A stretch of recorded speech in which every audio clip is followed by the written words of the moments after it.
ഓം ഗുരുഭ്യോ നമഃ. ഞാൻ വീരഭദ്രങ്കാവ് മേൽശാന്തി അമർദേവ് ശാന്തി. വെള്ളിയും ചൊവ്വയും ഭദ്രകാളി ദേവിക്ക് നമ്മുടെ ക്ഷേത്രത്തിൽ വിശേഷാൽ ഗുരുതി കൊടുക്കാറുണ്ട്. ആ ഗുരുതിക്ക് ഒരുപാട് പ്രാധാന്യമുണ്ട്. ഭദ്രകാളി അല്ലെ, ഭദ്രകാളി എന്നാ പറയുന്നത്.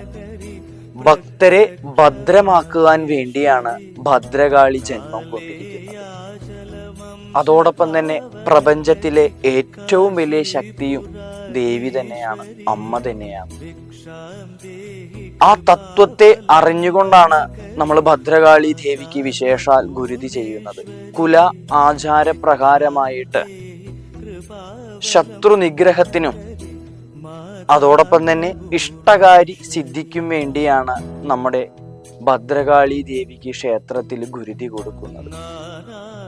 ഓം ശ്രീ മഹാദേവ്യേ നമഃ. ഹേമാംബരാഡംബര